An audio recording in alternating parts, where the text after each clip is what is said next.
এই গগনের চাঁদ বাহিরের সব অন্ধকারকে দূর করে দিতে পারে,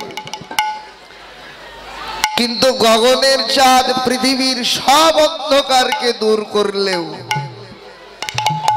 দুটি অন্ধকারকে দূর করার ক্ষমতা গগনের চাঁদের নাই। একটা হলো চাঁদের বুকের যে কলঙ্কের কালো, সেই অন্ধকার দূর করতে পারেন না। আর দুই, একটা পর্বতের উপরের অন্ধকারকে দূর করলেও পর্বতের গুহার ভিতরে যে অন্ধকার থাকে সেই অন্ধকার দূর করার ক্ষমতা এই গাগনিক চাঁদের নাই।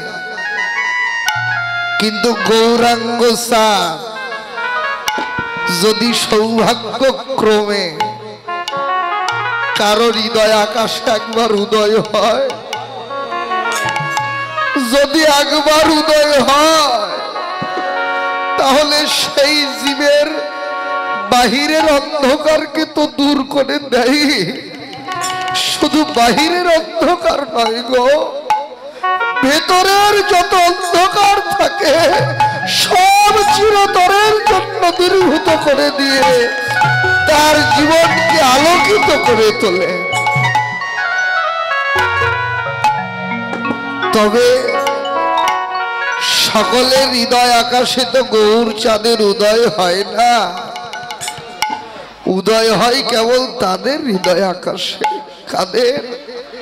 শাস্ত্র বললেন আনুগত্য বিনা ঐশ্বর্য জ্ঞানে, ঐশ্বর্য জ্ঞানে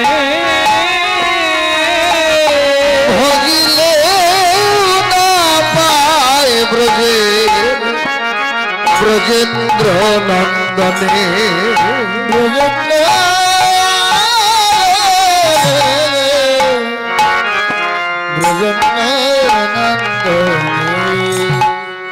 যারা গৌর চরণে অনুগত কেবল তাদের হৃদয় আকাশে গৌর চাঁদের উদয় হয়।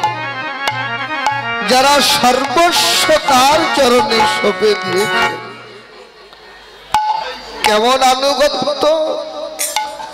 নদী যেমন তার বুকে ভেসে যাওয়া পূজার ফুল, গলিত মৃত দেহ, নদীর স্রোত তরঙ্গ সব একাকার করে সাগরকে দিয়ে সাগরের সাথে মিশে একাকার হয়, ঠিক তেমনি যিনি বা যারা জীবনের সব কিছু একাকার করে সুখ দুঃখ আনন্দ বেদনা হাসি কান্না মিলন বিরহ পাওয়া হারানো জীবনের সব একাকার করে যারা গৌর চরণে নিবেদন করে দেয়, যাদের অন্তরের এই ভাব, বলেন আমি তোমার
এমন আত্মনিবেদন যারা করতে পারে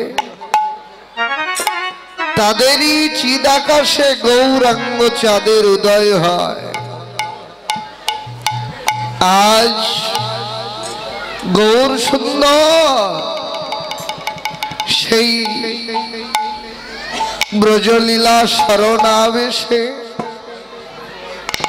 এমন ভাবে বিভোর হলেন, বৈষ্ণব কবি বললেন বোঝা তো যায় না,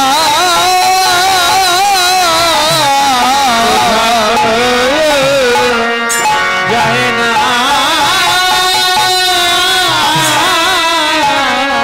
বোঝা তো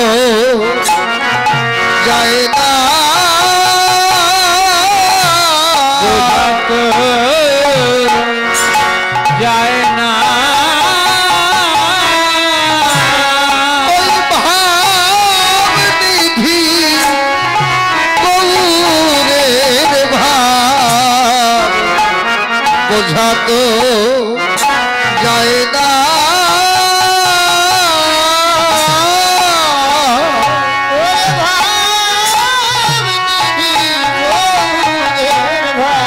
প্রেম সে যায় না,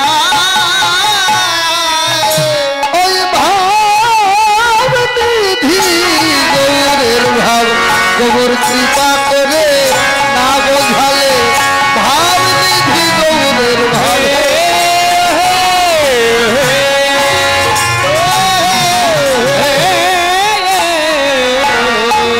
বোঝা তো যায় না, সেভাবে বোঝাও তো যায় না,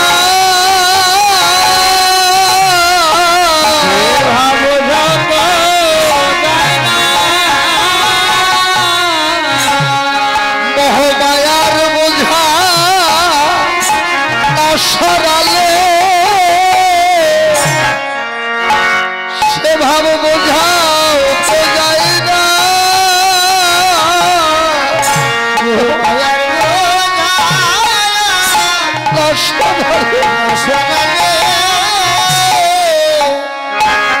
সেভাবে বোঝা তো যায় না, মোহমায়ার বোঝা না সরালে সদ্গুরু কৃপা না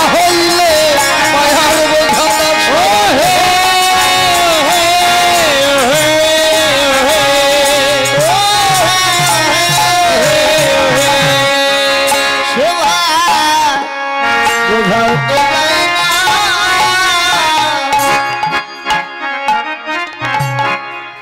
ডক্টর মহানামব্রত ব্রহ্মচারীজি তিনি তার গৌর কথা নামক সন্দর্ভ গ্রন্থে বললেন, একটা হলো অনুমিতি আর একটা হলো অনুভূতি। অনুমিতি শব্দের অর্থ হলো অনুমান, আর অনুভূতি হলো অনুভব। তো অনুমান সবাই করতে পারে, কিন্তু অনুভব সকলের হয় না।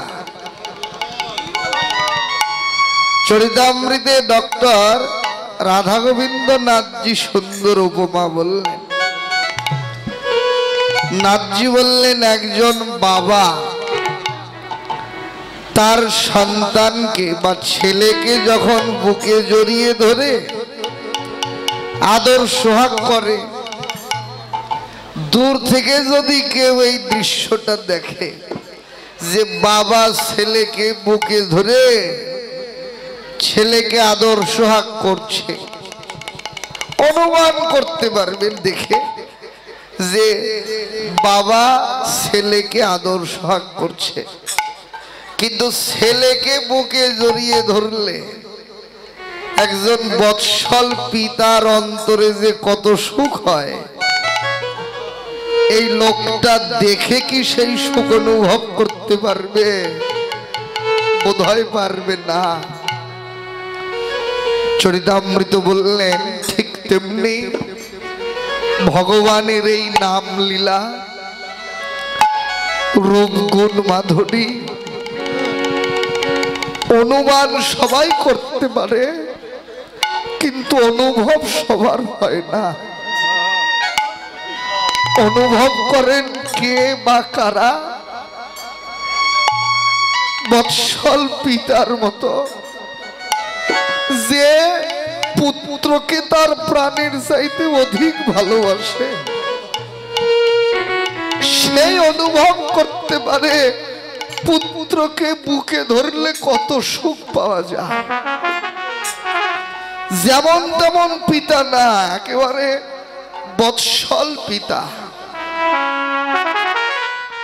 ঠিক তেমনি ভগবানকেও যারা তাদের প্রাণ অপেক্ষা বেশি ভালোবাসেন, একমাত্র এই ভালোবাসার জন যারা, তারাই কেবল অনুভব করতে পারেন ভগবানের এই নাম লীলা মাধুরী। সকলের অনুভব হয় না। তবে শাস্ত্রকার বললেন, এই অনুভবের দুইটি উপায়। একটা উপায় হলো সাধনা, আর একটা উপায় হলো করুণা। সাধনা করেও পাওয়া যায়, কিন্তু কতটুকু? যে যার জীবনে যতটুকু সাধনা করতে পারে, সে তার জীবনে কেবল ওইটুকুই আস্বাদন করতে পারবে, এর চাইতে বেশি আর পারবে না।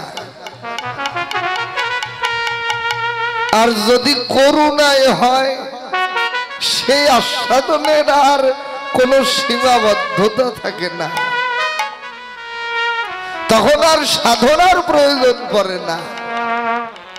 সাধনাটা কেমন? চরিতামৃতে ডক্টর রাধা গোবিন্দনাথ বললেন, একজন ভিখারি মানুষ, নাই বলতে কাছে কানা করিও নাই, একেবারে কপর্দক শূন্য,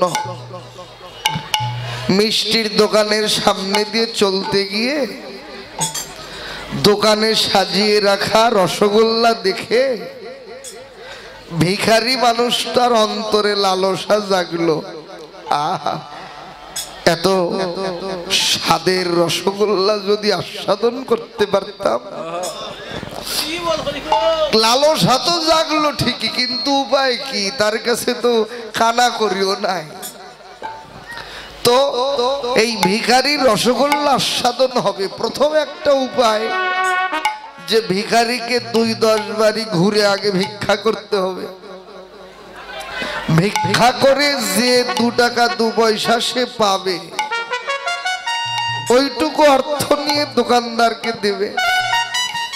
দোকানদার ওইটুকু অর্থের যা মিষ্টি সে পাবে সেই সমপরিমাণ মিষ্টি তাকে দেবে। ভিক্ষা করে যে 2 টাকা পেল তার চাইতে বেশি তো আর দোকানদার দেবে না, এইটুকুই আস্বাদন করতে পারবে। এটাই হলো জীবের জীবনের সাধনা। সাধনা যতখানি করবে ওইটুকু। আর করুণাটা কেমন, ওই ভিখারি মানুষ যদি কোনো দাতা মানুষের সন্ধান পায়, ভিক্ষা করতে হবে না, যদি কোনো দাতা মানুষের সন্ধান মেলে তো ওই ছন করো তো পুলকি তনু অভিনয়ে তুই শোনা করো তো পুলকি নয়নহি আনন্দ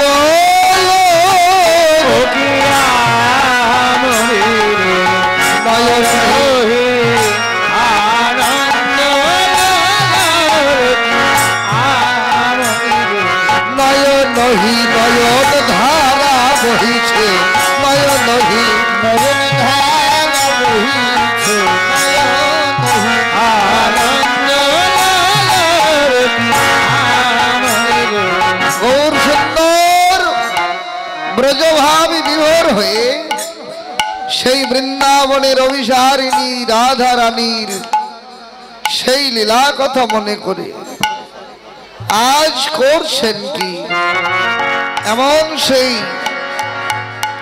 ভাবে বিভোর হয়েছেন বৈষ্ণব কবি অনন্ত কোটি জগৎ জীবকে আহ্বান করলেন, হে বিশ্ববাসী সবাই এসো দেখবে, আজি দেখো প্রেম সিন্ধু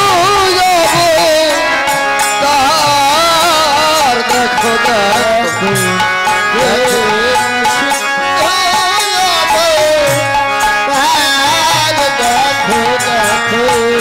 প্রেম সিন্ধু অবতার দেখো প্রেম সিন্ধু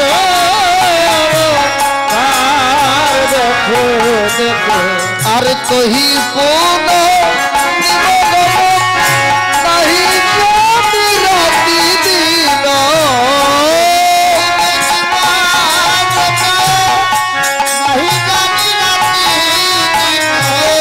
তহি পুন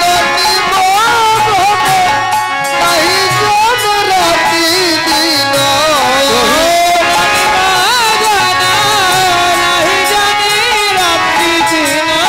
আর সবুঝি মহাভাব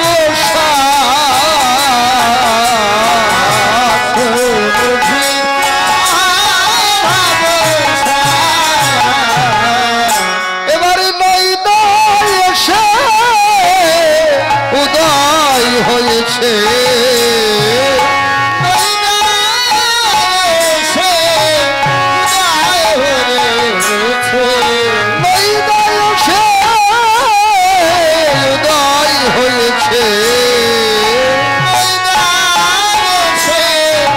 উদয় হয়েছে কলির জীবিকে ধন্য করিবে বলে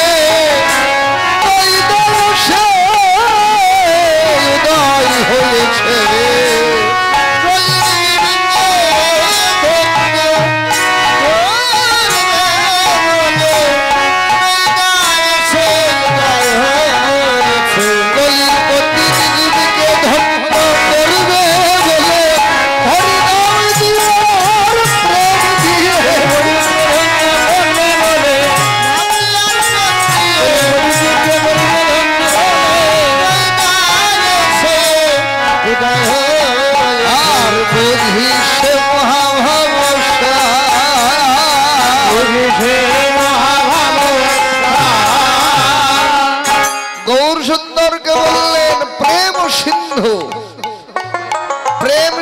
সিন্ধবান সাগর